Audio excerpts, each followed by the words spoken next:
Hello दोस्तों, उम्मीद है आप सभी अच्छे होंगे और आप सभी लोगों का मेरे यूट्यूब चैनल फिजिक्स बाय आदर्श पर स्वागत है। ठीक है, तो आज का हमारा टॉपिक है वह है गोलीय अवतल पृष्ठ के लिए अपवर्तन का सूत्र। आज हमारा टॉपिक क्या है कि गोलीय अवतल पृष्ठ के लिए अपवर्तन का सूत्र, यानी कि हम किसी गोलीय अवतल पृष्ठ के लिए क्या करेंगे, अपवर्तन का सूत्र प्राप्त करेंगे। चलिए, तो इसको पहले क्या करते हैं, फिगर को समझते हैं और फिर उसके बाद हम लोग आगे चलते हैं। तो मान लेंगे कि माना कोई गोलीय अवतल पृष्ठ है वह mm डैश है। ये कोई गोलीय अवतल पृष्ठ है जो क्या है, mm डैश है, mm डैश है। ठीक है, अतः इस गोलीय अवतल पृष्ठ का ये मध्य बिंदु P क्या है, ध्रुव है, और इस P बिंदु से होकर खींची गई जो रेखा है वह क्या है, मुख्य अक्ष है, मुख्य अक्ष है। ठीक है, मुख्य अक्ष है, और यह जो है उस गोलीय पृष्ठ का वक्रता केंद्र है, वक्रता केंद्र है। अब इस वक्रता केंद्र से अब इस क्या है कि ये जो गोलीय वक्र पृष्ठ है, गोलीय पृष्ठ है, अब इसको क्या कर रहा है कि दो माध्यमों में बांट दे रहा है। क्या कर रहा है, दो माध्यमों में बांट दे रहा है। तो ये इधर का जो माध्यम होगा वह हमारे पास गोलीय पृष्ठ के अंदर होगा, तो हमारे पास ये जो होगा वो क्या होगा, सघन माध्यम, सघन माध्यम। ठीक है, और इधर का जो पृष्ठ होगा हमारे पास, इधर जो होगा वो क्या होगा, विरल माध्यम होगा, विरल माध्यम। ठीक है, थोड़ा सा दूर लिख देते हैं, थोड़ा इसका क्या होगा, विरल माध्यम होगा। ठीक है, और फिर उसके बाद इधर का जो अब अलग अलग माध्यम है तो अलग अलग क्या होंगे, अपवर्तनांक भी होंगे। तो इधर का जो अपवर्तनांक है वो हम n1 मान ले रहे हैं, क्या मान ले रहे हैं, n1 मान ले रहे हैं, और इधर का जो अपवर्तनांक है उसको हम क्या मान ले रहे हैं, n2। इधर का जो अपवर्तनांक है, इस माध्यम का जो अपवर्तनांक n1 मान ले रहे हैं, और इस माध्यम का अपवर्तनांक क्या मान रहे हैं, n2 मान ले रहे हैं। अब क्या किए कि इस वक्रता केंद्र C से इस अवतल पृष्ठ पर अभिलंब डाल दिए। क्या कर दिए, अभिलंब डाल दिए। जो क्या है, इसका हम नाम दे दिए क्या, A है। क्या है, A है। जो अवतल पृष्ठ P पर, सॉरी अवतल पृष्ठ Q पर प्रतिच्छेद करते हैं। अवतल पृष्ठ क्या कर रही है, Q पर प्रतिच्छेद करती है, अवतल पृष्ठ Q पर प्रतिच्छेद करती है। ठीक है, अब क्या होगा कि अब इस पर कोई एक प्रकाश किरण को भेजेंगे। क्या करेंगे, कोई एक प्रकाश किरण क्या करेंगे, भेजेंगे। तो हमारे पास क्या होगा, मान लीजिए कि हमारे पास O बिंदु से, O बिंदु है, O बिंदु पर कोई वस्तु रखा गया है, इससे क्या करेंगे, हम किसी प्रकाश की किरण को भेज रहे हैं, किसी प्रकाश की किरण का कर रहे हैं, भेज रहे हैं। तो अब हम जानते हैं कि जब भी कोई प्रकाश की किरण का करते हैं, हम विरल माध्यम से सघन माध्यम भेजते हैं। विरल माध्यम से करते हैं, सघन माध्यम में भेजते हैं, तो वह क्या होता है, अभिलंब की तरफ झुक जाता है। तो यानी इसको चल जाना चाहिए ना सीधे, लेकिन ये क्या करेगा, थोड़ी सी अभिलंब के तरफ क्या करेगा, झुक जाएगा। थोड़ी सी अभिलंब क्या करेगा, झुक जाएगा। थोड़ी सी अभिलंब की तरफ क्या करेगा, झुक जाएगा। अब इनके जो बीच कोण बनेगा, जैसे ये हमारे पास क्या है, ये अभिलंब डाले हैं, तो आपको पता है कि ये प्रकाश किरण को हम भेज रहे हैं, तो ये जो किरण कहलाएगी वो कौन सी किरण कहलाएगी, कौन सी किरण कहलाएगी, तो ये हमारे पास होगा क्या होगा, आपतित किरण होगा, और ये जो होगा अब दूसरे माध्यम प्रवेश कर रहा है, तो ये जो होगा क्या हो गया, अपवर्तित किरण हो गया। तो आपको पता है कि आपतित किरण और अभिलंब के बीच बने कोण का बोलते हैं, आपतन कोण बोलते हैं। यानी ये जो कोण होगा वो हमारे पास पूरा कोण कितना होगा, कोण I। क्या होगा, कोण I होगा। ठीक है, और ये जो कोण है वो हमारे पास क्या होगा, कोण R होगा। क्या होगा, कोण R, कोण R होगा। ठीक है, यानी अपवर्तन कोण होगा। अब इधर हमें कोई प्रतीक बनते हुए नजर नहीं आ रही है, क्योंकि प्रकाश जो है ये निकल जा रहा है। तो यानी हम क्या करेंगे, इसको हम पीछे की तरफ क्या करेंगे, बढ़ाएंगे, पीछे की तरफ बढ़ाएंगे, जो कि मुख्य अक्ष आई पर प्रतिच्छेद करते हैं, आई पर प्रतिच्छेद करते हैं। ठीक है, अब इनके बीच क्या कर रहा है, एक कोण बन रहा है। क्या कर रहा है, कोण बन रहा है। तो इनके बीच माने क्या कि ये जो कोण बन रहा है वो अल्फा बन रहा है, ये जो कोण बन रहा है बीटा बन रहा है, और ये जो कोण बन रहा है वो क्या बन रहा है, गामा बन रहा है। अब इस बिंदु Q से क्या करेंगे, इस मुख्य अक्ष पर क्या करेंगे, हम लंब डाल देंगे। क्या करेंगे, लंब डाल देंगे। जब ये लंब डाल देंगे तो इसका हम नाम दे रहे हैं क्या, M। क्या नाम दे रहे हैं, M। जो इस यहाँ से यहाँ तक की ऊंचाई जो है जिसकी, वह क्या हो रहा, H। क्या मान लिया, H मान लिया। अब हमें यह दिख रहा है कि ये जो कोण R जो है इस कोण के बराबर कर सकते हैं, किससे, एकांतर कोण से। एकांतर कोण से हमारे पास क्या होगा, ये वाला कोण जो है इस कोण के बराबर हो जाएगा, यानी ये वाला जो कोण है वह कितना होगा, हमारे पास कोण R होगा। ये पूरा कोण जो है यहाँ से यहाँ जो है वह कितना है, कोण I है, और इतना जो कोण है वह कितना हमारे पास, कोण R। अब इतनी बात में किसी को कोई दिक्कत किसी को, चलते हैं फिर आगे देखते हैं। चलिए, तो अब हमारे पास क्या निकालना है, अपवर्तन का सूत्र निकालना है। जब भी कोई अपवर्तन की बात करता है तो अपवर्तन की बात किसने किया था, तो स्नेल ने किया था। अपवर्तन का नियम किसने दिया था, स्नेल ने दिया था। तो अब क्या करेंगे, हम यहाँ पर स्नेल का नियम लगाएंगे। क्या करेंगे, स्नेल का नियम लगाएंगे। जब हमारे पास स्नेल का नियम आएगा तो हमारे पास क्या आएगा, स्नेल का नियम क्या होता है, तो आप सबको पता है कि स्नेल का नियम क्या होता है। स्नेल का नियम क्या होता है, स्नेल का नियम क्या होता है, तो अब पता है आपको क्या होता है, साइन आई बटा में क्या होता है, साइन आर बराबर क्या होगा, n2 बटा में n1। n2 बटा में क्या होगा, n1। अब यहाँ से अगर त्रिज्यक हम क्या करते हैं, गुणा कर दे, त्रिज्यक गुणा कर दे, तो हमारे पास क्या आ जाएगा, n1 sine r, n1 sine r sorry sine i बराबर क्या हो जाएगा, n2 sign r, n2 sign r क्या हो जाएगा, n1 साइन i बराबर क्या हो जाएगा, n2 साइन r। ये हमारे पास क्या होगा, स्नेल का नियम हो गया। अब यहाँ से हमारे पास क्या होगा कि चूंकि जब इस अपवर्तक पृष्ठ को जब क्या करेंगे, छोटा करेंगे, जब क्या करेंगे, जब इस अपवर्तक पृष्ठ का करेंगे हम छोटा करेंगे, जब इसको छोटा करेंगे तो जो होगा हमारे पास आपतन कोण और अपवर्तन कोण क्या होगा, और भी छोटा बनेगा, और भी क्या होगा, छोटा बनेगा। ठीक है, तो अब जब कोई कोण जो है अगर बहुत छोटा बनने लगे तो उसको जो है हम रेडियन में नापते हैं। क्या करते हैं, रेडियन में नापते हैं। जब रेडियन में नापते हैं तो उस समय हमारे पास क्या होता है, साइन और कॉस जो भी चीजें होती हैं वो सब का सब क्या होगा, हट जाता है, सब का सब क्या होता है, गायब करते हैं उसको। तो यानी हमारे पास क्या हो जाएगा, यहाँ से n1 i बराबर क्या हो जाएगा हमारे पास, n2 r। इसी i और इसी r की वैल्यू जो है बस निकाल कर रखना है, रख करके जो आएगा फिर आगे से करना है, सॉल्व कर देना है। ठीक है, चलिए तो हम क्या करते हैं, i और r की वैल्यू निकालते हैं, यानी हमारे पास आपतन कोण और अपवर्तन कोण की वैल्यू निकालते हैं। तो आपतन कोण और अपवर्तन कोण की वैल्यू कैसे आएगा, तो उसके लिए हम आपको यहाँ से फिगर में दिखा रहे हैं। क्या होगा कि पहले हम बात करेंगे इस वाले त्रिभुज में, इस वाले त्रिभुज में, यानी त्रिभुज, ठीक है, त्रिभुज इसमें OQC में, OQC में। जब OQC में हम बात करेंगे तो हमारे पास क्या आएगा, तो इन ट्रायंगल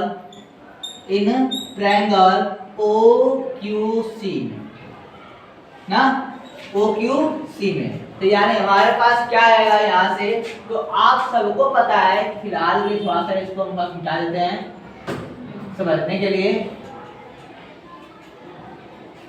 ठीक है। ये पूरा कोड क्या हमारे पास कोड आई है, ठीक है। तो अब हम सबको पता है कि किसी त्रिभुज का बहिष्ठ कोण, क्लास 9 में पढ़े होंगे, किसी त्रिभुज का बहिष्ठ कोण जो है उस त्रिभुज की अन्य दो कोणों के योगफल के क्या होता है, बराबर होता है। इस त्रिभुज का बहिष्ठ कोण जो है उस त्रिभुज की अन्य दो कोणों के योगफल के क्या होता है, बराबर होता है। यानी हमारे पास क्या होगा, ये जो गामा है, क्या है, गामा जो है वो हमारे पास क्या होगा, कोण आई और अल्फा के योग के क्या होगा, बराबर होगा। यानी गामा बराबर क्या हो जाएगा, कोण आई प्लस अल्फा, आई प्लस अल्फा। तो यानी हमारे पास क्या निकालना है, आई की वैल्यू निकालनी है, क्योंकि यहाँ आई की वैल्यू रखना है। तो यानी आई बराबर क्या होगा हमारे पास, गामा माइनस का अल्फा, गामा इसका होगा अल्फा। इसको बोलते हैं समीकरण नंबर 1। इसको समीकरण नंबर 1 कर ले रहे हैं, ठीक है। समीकरण नंबर 1 कर लिया इसको, ठीक है। अब उसके बाद हम बात करेंगे, फिर हमको r की भी वैल्यू चाहिए, क्या चाहिए, r की भी वैल्यू चाहिए। जब r की हमें चाहिए तो r के लिए अब बात करेंगे हम, तो हमारे पास r की वैल्यू क्या है आएगा, तो यहाँ से इसी को यहाँ पीछे बढ़ाए थे और r पर क्या दिए थे, मिलाए थे, जो हमारे पास क्या बन रहा था, बीटा कोण बन रहा था। क्या बन रहा था, बीटा कोण बन रहा था। तो उसके लिए क्या करेंगे, हम इसको मिटा दे रहे हैं, उसको समझने के लिए क्या करेंगे, इसको मिटा दे रहे हैं। जब इसको हम मिटा देंगे तो पूरी तरह समझ में आएगा हमारे पास। चलिए, तो क्या किए थे, इसको यहाँ मिलाए थे आई पर, यही जो कोण बना था, बीटा बना था, बीटा बना था।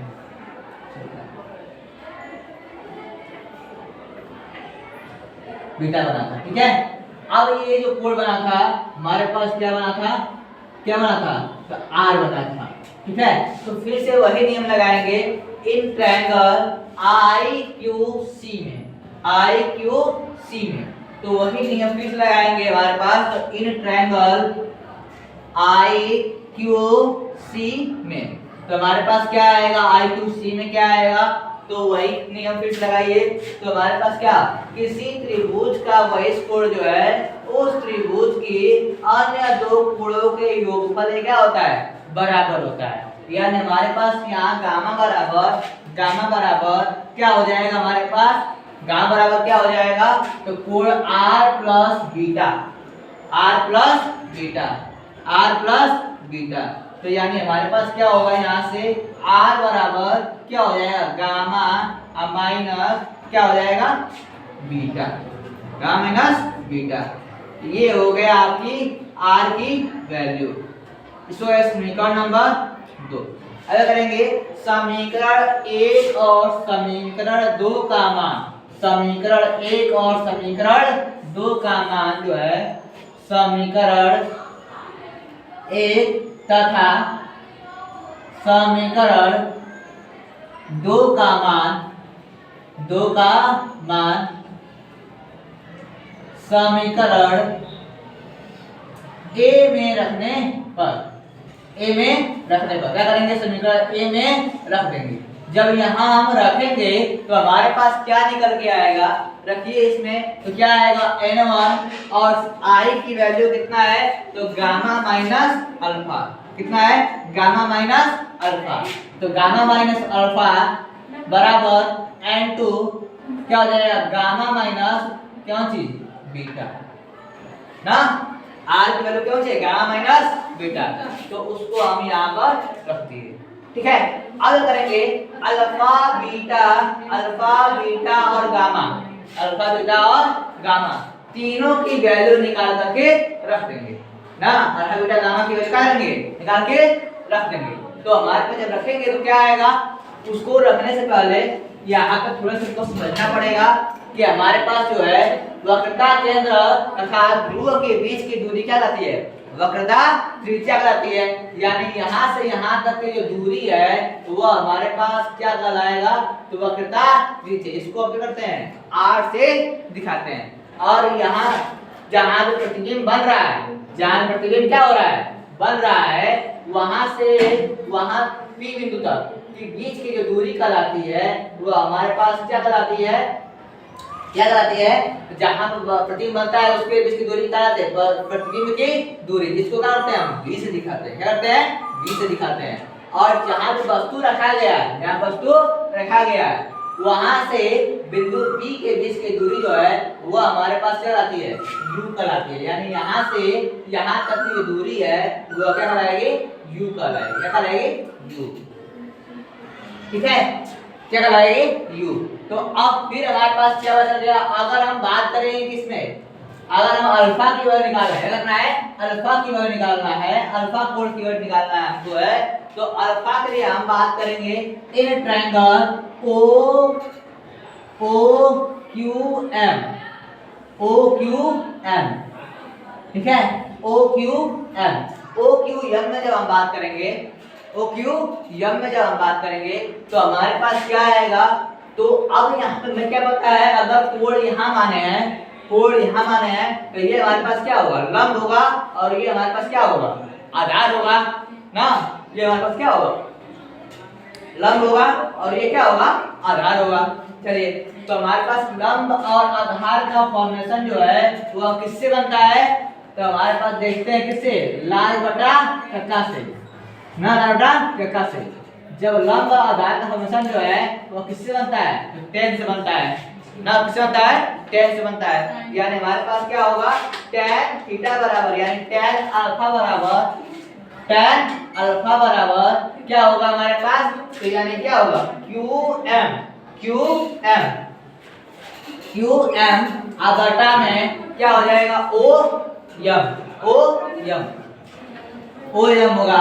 क्योंकि हमको OP की बीच की दूरी पता है, OM की बीच की दूरी नहीं पता है, तो हमें पता है कि जब दर्पण का ये जो है गोलीय पृष्ठ जो है, जब इसको हम छोटा करेंगे, जब क्या करेंगे, इसको हम छोटा करेंगे तो यम जो है वो क्या होगा, और इधर जा जाएगा, और इधर क्या होगा, ज्यादा जाएगा। जब ये और इधर जाएगा, ठीक है, तो ये जो यम है वो हमारे पास क्या हो जाएगा, एक ऐसी स्थिति आएगी वो कहां पहुंच जाएगा, बिंदु P पे पहुंच जाएगा। यानी हम यह लिखते हैं कि जो OM है वो हमारे पास क्या होगा, OP के बराबर होगा। यानी हमारे पास आगे लिख सकते हैं इसको, tan अल्फा बराबर क्या होगा, QM बटा में क्या हो जाएगा हमको, OP। तो हमारे पास यहाँ से tan अल्फा बराबर क्या हो जाएगा, QM जो है वो कितना दिया है आपको, H दिया है, कितना दिया है, H। यानी H बटा में OP, तो OP जो है यहाँ से यहाँ तक की दूरी जो है वो क्या है, U है। क्या है, U है। तब यहाँ जो है सब सारा काम जो है लेफ्ट साइड में होगा है ना, तो सारा जो होगा वो क्या होगा, निगेटिव होगा। यानी हमारे पास R भी निगेटिव होगा, V भी निगेटिव होगा, और U भी क्या होगा, निगेटिव होगा। ठीक है, यानी हमारे पास क्या होगा, यहाँ से माइनस का U। ठीक है, यानी हमारे पास देखिए, अब यहाँ से हमारे पास tan को हटाना पड़ेगा क्योंकि हमको चाहिए अल्फा चाहिए। तो अब क्या करेंगे, फिर से वही काम, जब दर्पण का द्वारा क्या करेंगे, छोटा करेंगे, गोलीय पृष्ठ क्या करेंगे, छोटा करेंगे, तो उस कंडीशन में हमारे पास क्या होगा कि अल्फा कोण जो होगा वो क्या होगा, और छोटा बनेगा। क्या होगा, और छोटा बनेगा। जब इसको छोटा बनेगा, बहुत छोटा बनेगा, क्या करेंगे, इसको रेडियन में रखेंगे। तो उस वक्त हमारे पास जितने होता है साइन, कॉस, टेन, कॉट, जितने सब कुछ होते हैं वो सबका सबका होता है, हट जाता है, सिर्फ वो क्या लिखते हैं, कोण लिखते हैं। यानी हमारे पास क्या होगा, अल्फा बराबर कितना हो जाएगा, h बटा के माइनस का u। कितना होगा, h बटा के माइनस का u। अल्फा का मान हो गया। अब ऐसे निकालेंगे बीटा का मान। क्या निकालेंगे, बीटा का मान। तो बीटा का मान डायरेक्ट बोल दीजिए, डायरेक्ट कितना होगा हमारे पास, तो h बटा में यहाँ से यहाँ तक की दूरी जो है वह कितनी हमारे पास है, तो b है। चलिए h बटा कितना हो जाएगा, माइनस का b। और फिर उसके बाद गामा निकाल दीजिए, गामा बराबर कितना हो जाएगा, फिर डायरेक्ट बोल दीजिए कितना हो जाएगा, h बटा के यहाँ से यहाँ तक की दूरी जो है वह कितनी है हमारे पास, r है। यानी क्या हो जाएगा, h बटा के माइनस का r।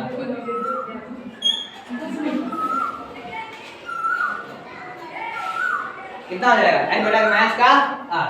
अब क्या करेंगे, अल्फा बीटा गामा तीनों का मान उठा के क्या कर देंगे, इसमें रख देंगे। क्या इसमें समीकरण नंबर 3 मान लीजिए, समीकरण नंबर 3 में आ रहे उठा के रख देंगे। तो अल्फा बीटा और गामा सबका मान समीकरण नंबर 3 में रखेंगे और इसको मिला रहे हैं।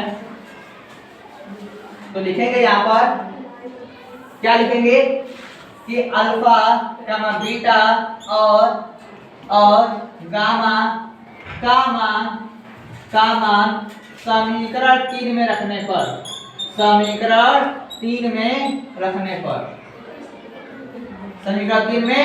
पर जब यहाँ रखेंगे हमारे पास तो क्या आएगा n1, ठीक है। गामा का मान कितना दिया आपको, तो h बटाए माइनस का r। अब फिर उसके बाद क्या है, माइनस है और फिर उसके बाद क्या है, अल्फा है। तो अल्फा का मान कितना है, h बटा के माइनस का u।